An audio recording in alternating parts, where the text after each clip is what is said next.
Kwa hiyo naomba unisikize kwa makini kuhusu tamko hili.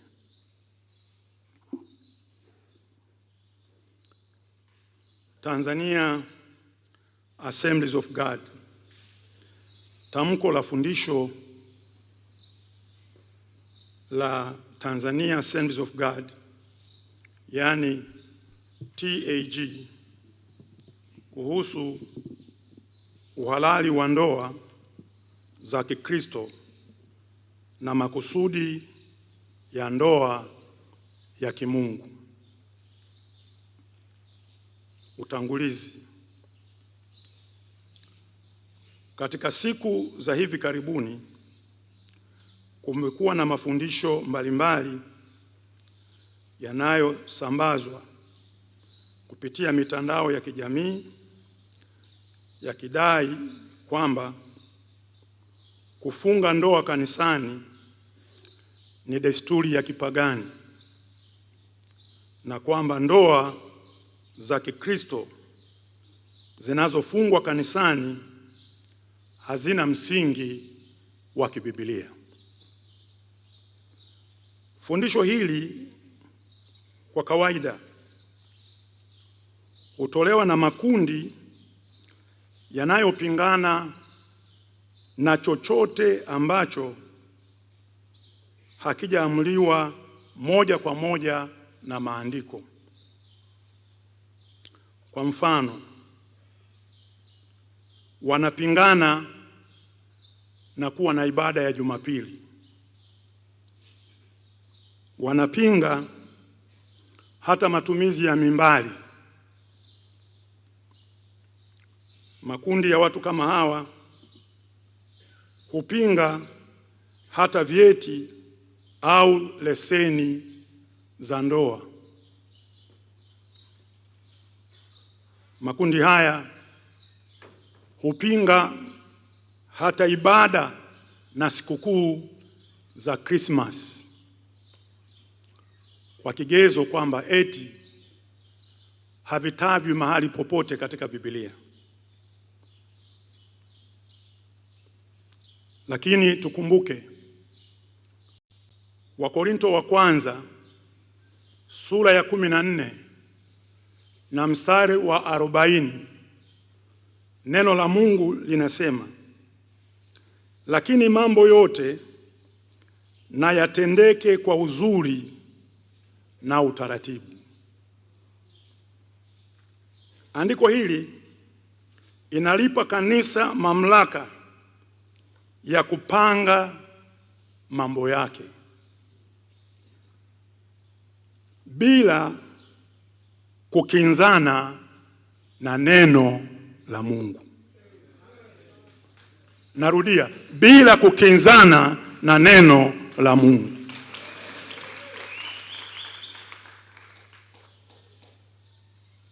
Kutokana na hali hiyo, Tanzania Assemblies of God, yani TAG, inapenda kutoa ufafanuzi wa kibiblia kwa waumini na mwili wa Kristo kwa ujumla kuhusu kusudi la ndoa, uhalali wa kushuhudia ndoa na kubariki ndoa katika ibada za Kikristo, pamoja na matumizi ya alama mbalimbali za agano la ndoa kama vile pete. Tamko hili halilengi kumshambulia mtu yoyote, bali linalenga kufundisha kweli ya neno la Mungu kwa lengo la kujenga umoja, amani, upendo, uthabiti wa familia za Kikristo hapa Tanzania.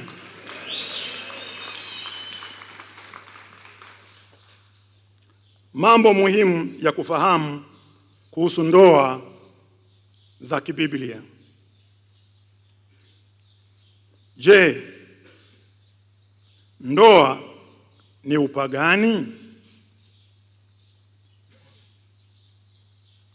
Upagani ni neno linalotumika kuonyesha watu wanaoabudu miungu ya jadi kama vile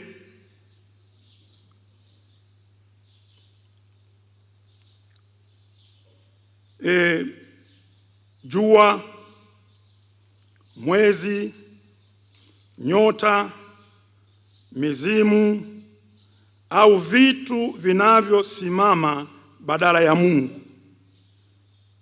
Yaani linasimama kuonyesha watu wanaoabudu sanamu.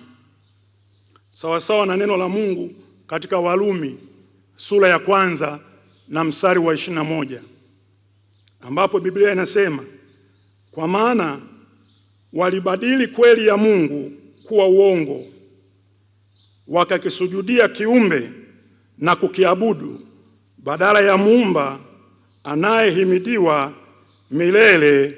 Amina.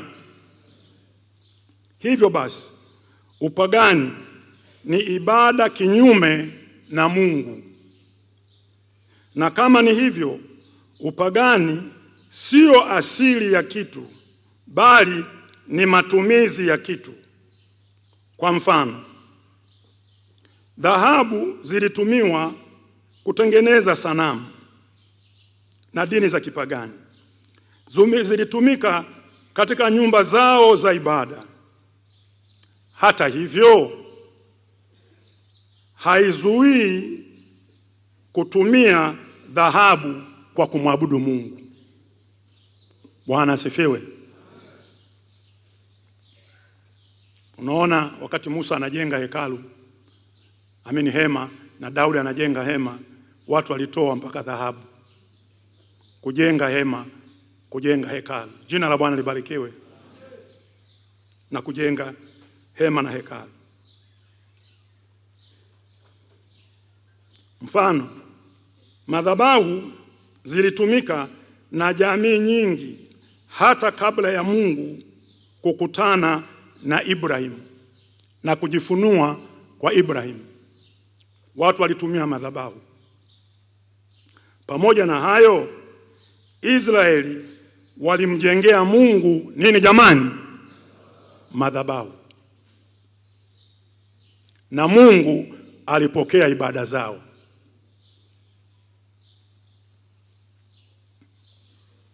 Vivyo hivyo, desturi ya ndoa hutumiwa na jamii mbalimbali zisizo za Kristo. Hilo halifanyi ndoa kuwa upagani.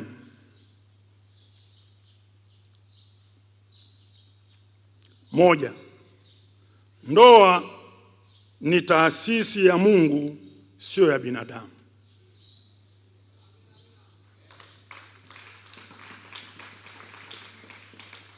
Biblia inafundisha wazi kwamba ndoa ilianzishwa na Mungu mwenyewe tangu mwanzo wa uumbaji. Kitabu cha Mwanzo sura ya 2 na mstari wa 24, maandiko yanasema, kwa hiyo mwanamume atamwacha baba yake na mama yake, naye ataambatana na mkewe, nao watakuwa mwili mmoja. Ndoa ilianzishwa na Mungu kabla ya kuwepo kwa serikali, tamaduni, makanisa au taasisi nyingine yoyote hapa duniani.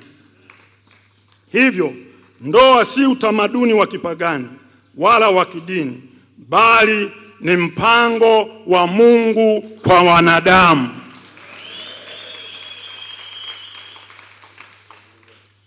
Katika Mwanzo sura ya 2 na mstari wa 22, Mungu alimleta Hawa kwa Adamu. Hapa tunaona mfano wa kwanza wa Mungu mwenyewe kushuhudia na kuidhinisha muungano wa ndoa. Na katika Malaki sura ya 2 mstari wa 14, Mungu anajitaja kuwa ni shahidi wa agano la ndoa. Neno linasema, ni kwa sababu Bwana amekuwa shahidi kati ya wewe na mke wa ujana wako uliyemtendea mambo ya hiana, ingawa yeye ni mwenzako na mke wa agano lako. Kwa hiyo Biblia inamtaja Mungu kuwa ni shahidi mkuu wa ndoa.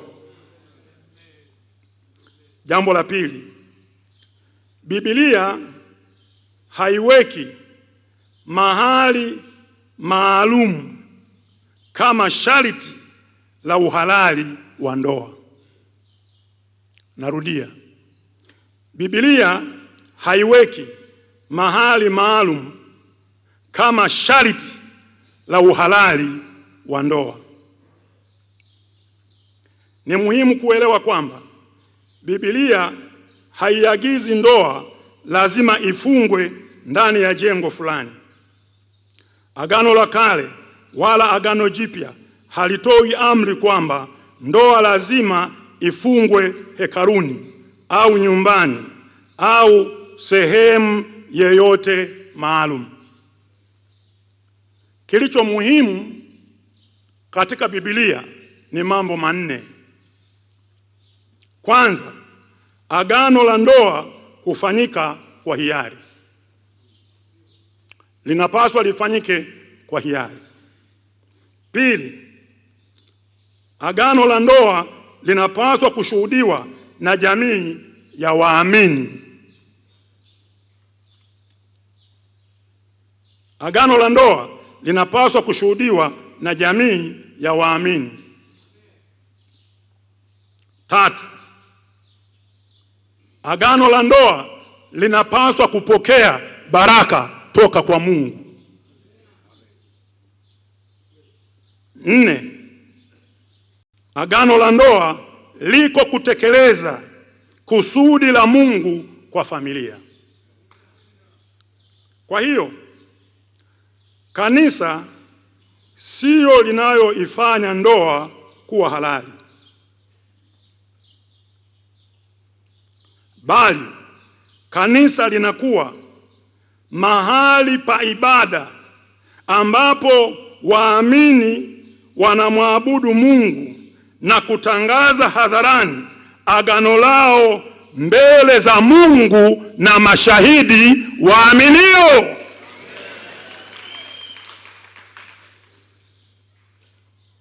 Maana halisi ya neno kanisa katika lugha ya asili za Biblia, kanisa sio jengo, bali ni makusanyiko ya watu wa Mungu walioitwa na kutengwa kutoka dhambini na kutakaswa wawe wa Mungu. Watu hao wanaweza kukusanyika mahali popote na kufanya shughuli za kiibada kama ilivyo. Wanaweza kufanya shughuli ya ibada ya maombi, wanaweza kufanya shughuli ya ibada ya ubatizo, ya meza ya Bwana na ibada nyingine. Waamini wanaweza kukusanyika katika maeneo mbalimbali, lakini jambo la msingi katika mkusanyiko wao ni uwepo wa umungu na utii wa neno lake. Ndio maana wanaabudu halisi wanapaswa kumwabudu Baba popote pale wanapokusanyika katika roho na nini jamani? Na kweli. Hivyo ni viwango vilivyowekwa na Biblia. Jambo la tatu, mfano wa ndoa katika Agano la Kale. Katika Agano la Kale, ndoa zilikuwa na matukio ya hadhara yaliyoshuhudiwa na jamii. Na tutaangalia ndoa mbili tu. Kwanza, ndoa ya Isaka na Rebeka. Mwanzo 24 inaeleza jinsi Isaka na Rebeka walivyounganishwa katika ndoa kwa mpango wa Mungu na kwa ushirika wa familia na mashahidi. Katika Mwanzo 24 mstari wa 46, naye Isaka akamuingiza Rebeka katika hema ya Sara mama yake, akamtwaa Rebeka akawa mkewe. Hapa tunaona kwamba kulikuwa na utaratibu wa kutambulisha, kuthibitisha na kushuhudia muungano huo. Ndoa ya Boaz na Ruth. Katika kitabu cha Ruth sura ya 4, Boaz hakumchukua Ruth kwa siri. Aliwaita wazee wa mji na mashahidi ili kuthibitisha ndoa hiyo. Ukisoma Ruth sura ya 4 na mstari wa 9 mpaka wa 11, anasema ninyi ni mashahidi leo. Kanuni ya kibiblia hapa ni kwamba ndoa ni agano la hadhara linalohitaji mashahidi.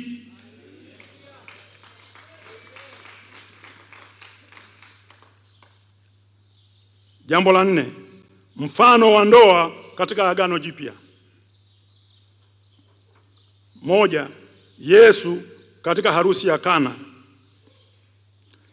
Yesu alianza huduma yake kwa kuhudhuria harusi. Kama baba yake alivyoshuhudia ndoa ya Adamu na Hawa, na yeye anaanza huduma yake kwa kushuhudia ndoa. Injili ya Yohana sura ya 2. Kama kushuhudia na kubariki harusi kungekuwa jambo la kipagani, Yesu asingehudhuria harusi hiyo wala kufanya muujiza wake wa kwanza katika mazingira hayo. Uwepo wa Yesu katika harusi unaonyesha kwamba Mungu anaheshimu sana taasisi ya ndoa. Mafundisho ya Yesu Kristo kuhusu ndoa. Yesu anathibitisha mpango wa Mungu wa kitabu cha Mwanzo 2:24 aliposema katika Mathayo 19 mstari wa 4 mpaka mstari wa 6, aliyewaumba mwanzo aliwaumba mtu mume na mtu mke. Na ndio maana ndoa zetu sisi ni za mtu mume na mtu mke. Badala ya kubatilisha ndoa, Yesu alithibitisha agano la ndoa. Jambo la 5, kuhusu pete za ndoa. Biblia haitoi amri ya lazima kuvaa pete ya ndoa, lakini pia haitoi katazo.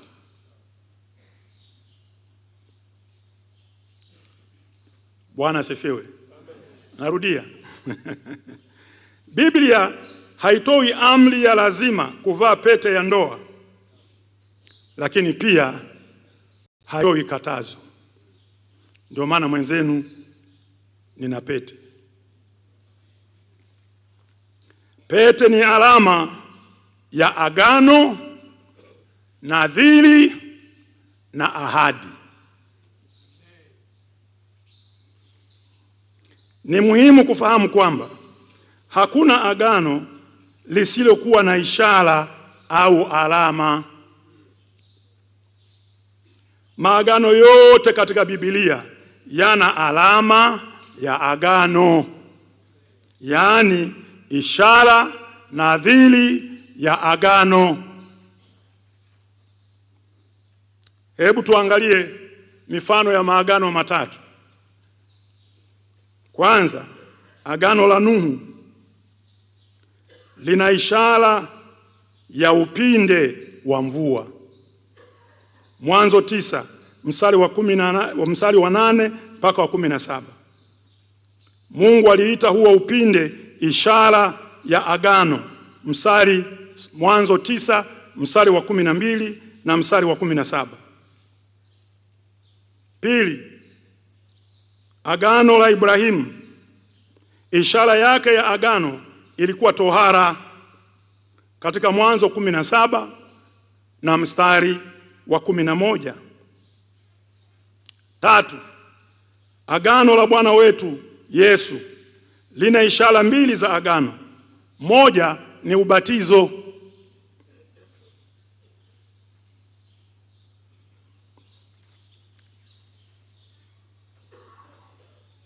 Inayoashiria kufa, kuzikwa na kufufuka pamoja na Yesu. Yaani kuungwa naye katika mauti na kufufuka kwake. Warumi 6 na mstari wa 4. Na pili, meza ya Bwana ambayo ina ishara ya mkate na kama mwili wa Bwana, na kikombe kama ishara ya damu yake. Tunapoishiriki, tunashiriki kula mwili wake na kuinywa damu yake. Katika Mathayo 26 mstari wa 26 mpaka 28, Yohana sura ya 6 mstari wa 30 mpaka 58. Vivyo hivyo, pete, ndugu zangu, ni ishara ya agano, nadhiri, ahadi ya ndoa.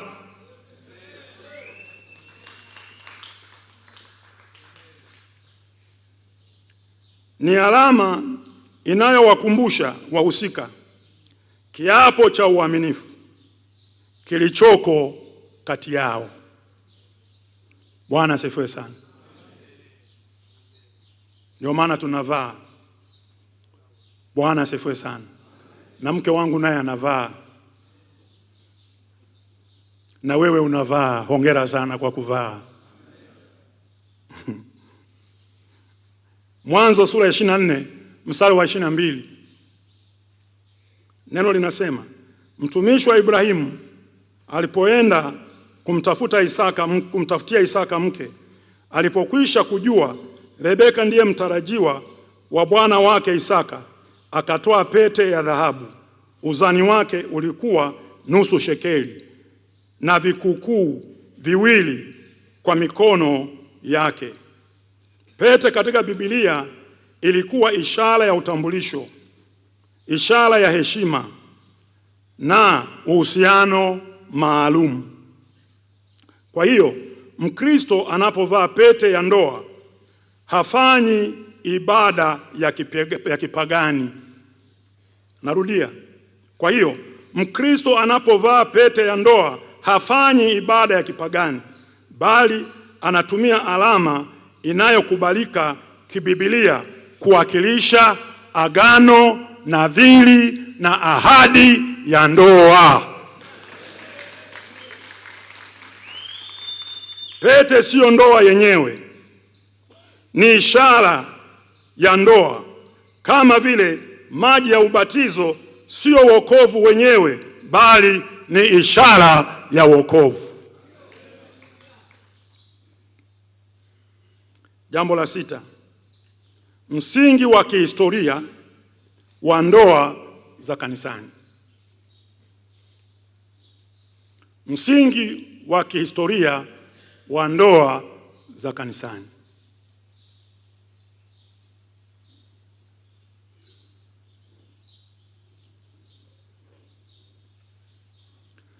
Kihistoria, dhana ya ndoa imekuwa ikizingatia misingi mikuu mitatu. Moja, msingi wa kwanza ni taasisi iliyoamriwa na Mungu tangu mwanzo. Na huu ndio msingi mkuu wa taasisi hii ya ndoa. Sawa na Mwanzo sura ya 2 mstari wa 18 mpaka 24.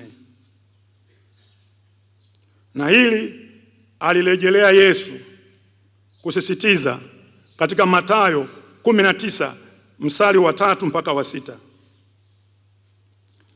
Waisraeli waliitambua ndoa kwa msingi huu. Na katika historia ya kanisa limeitambua ndoa kwa msingi huu. Msingi wa pili ni kibali cha wazazi. Na hapa tunaona ukweli huu tangu Agano la Kale hata Jipya. Wazazi wa binti walikuwa wanatoa baraka kwa binti yao kuolewa, na anayeoa anawaheshimu wazazi kwa kuwapa mahari, na binti anapewa zawadi. Rebeka na ndugu zake ni mfano mmoja, na pia Paulo anazungumzia mamlaka ya wazazi kumruhusu binti yao kuolewa katika Wakorinto wa kwanza sura ya 7 mstari wa 36. Msingi wa tatu ni utaratibu maalum unaosimamisha ndoa, ukizingatia kwamba ndoa ni agano, na kwa hiyo ni lazima liwe na utaratibu maalum na mashahidi.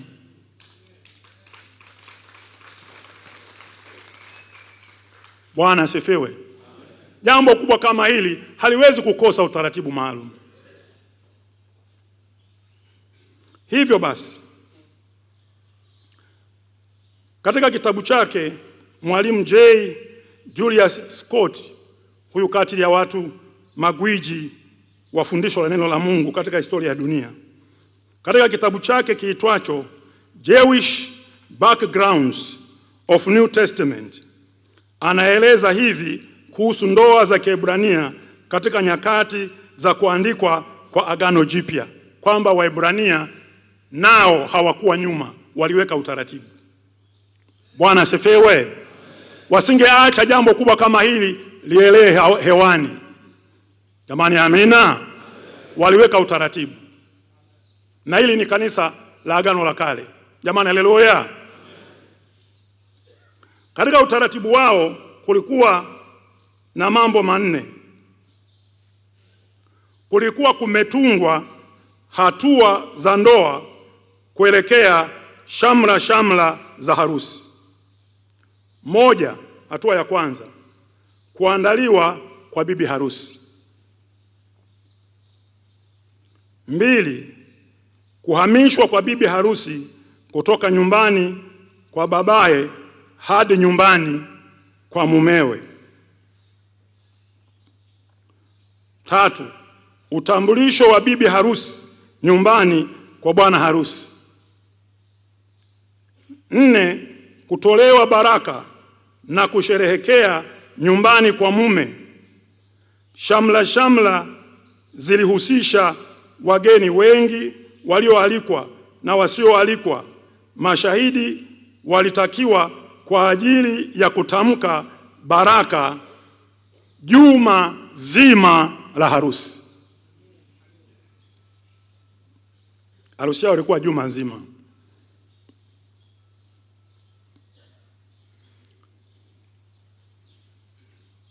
Mwandishi mwingine anaitwa Bell, maarufu katika masuala ya ndoa, anasema hili suala la utaratibu wa wazazi kuhusika kuandaa ndoa ya watoto lilitambuliwa kisheria na serikali ya Rumi.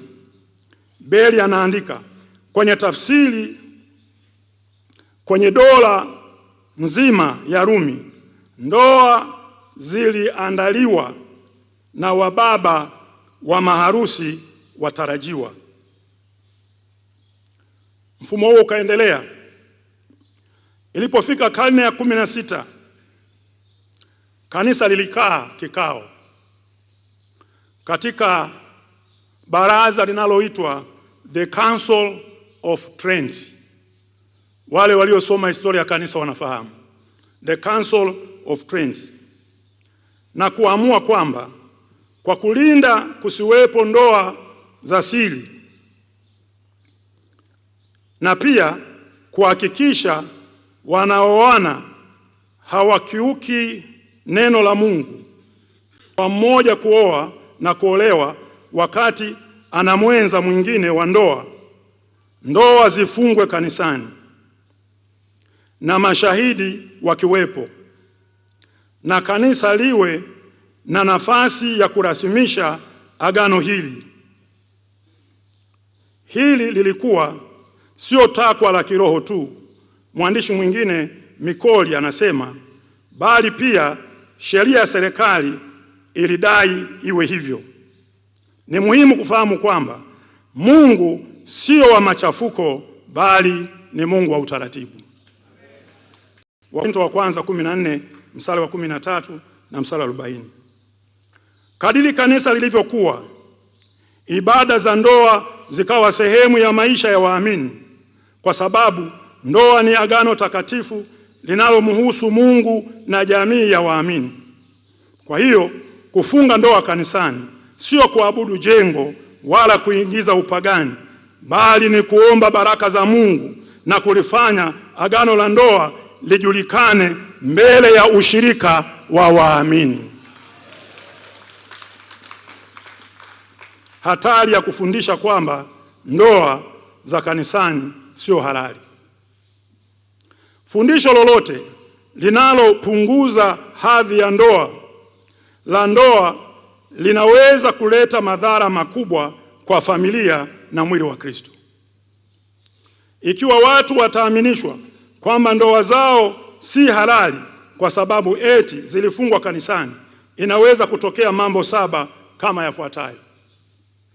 Kwanza, kuvunjika kwa heshima ya agano la ndoa. Pili, kuongezeka kwa mimomonyoko ya kifamilia. 3, watu kuanza kuhoji uhalali wa ndoa zao. 4, kutoa mwanya wa kutengana na kuachana bila sababu za kiBiblia. 5, kudhoofisha ushuhuda wa kanisa katika jamii. 6, kutengeneza uholela katika kuanzishwa kwa ndoa na hivyo kuruhusu ndoa zisizoanza kwa utaratibu wa Mungu. Na 7, kutoa mwanya kwa tabia za uasherati, kuruhusu watu kuoana nje ya mpango wa Mungu, nje ya utaratibu wa kimungu na nje ya baraka za wazazi. Mungu analiheshimu agano la ndoa, na ndiyo maana anachukia taraka na kuvunjwa kwa maagano ya ndoa. Malaki sura ya 2 mstari wa 14 mpaka 16. Kwa hiyo waamini wanapaswa kujenga ndoa zao juu ya neno la Mungu badala ya mafundisho yanayoweza kuleta mgawanyiko. Naomba mwalimu wa somo la ndoa usome hitimisho. Karibu usome hitimisho. Fanya haraka.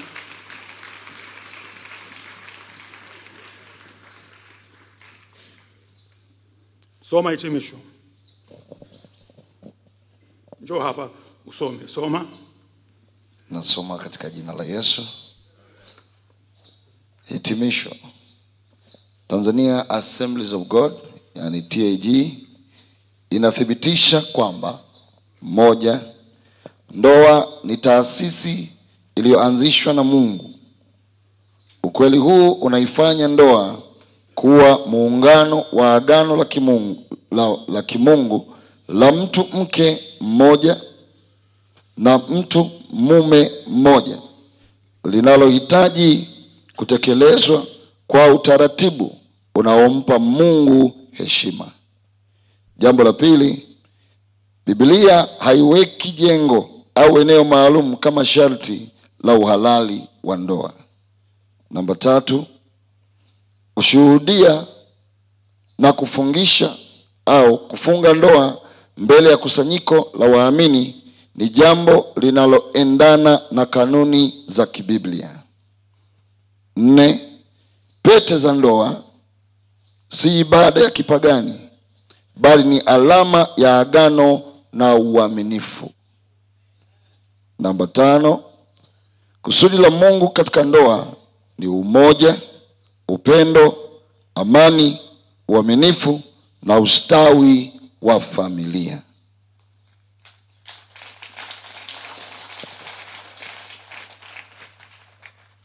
Namba 6, waamini wanapaswa kuheshimu maagano yao ya ndoa na kuepuka mafundisho yanayoweza kuleta mgawanyiko, upotoshaji na majeraha katika familia. TAG inawahimiza waumini wote kushikamana na mafundisho sahihi ya neno la Mungu, kulinda utakatifu wa ndoa na kuendeleza upendo na umoja ambao Kristo ameukusudia kanisa lake. Mathayo 19:6 neno la Mungu inasema, basi aliyowaunganisha Mungu mwanadamu asiwatenganishe. Nimesoma hitimisho, lakini tamko hili limetolewa na baba askofu wetu mkuu wa kanisa la Tanzania Assemblies of God, mchungaji Daktari Barnabas Weston Mtokambali, askofu mkuu wa kanisa la Tanzania Assemblies of God. Amen.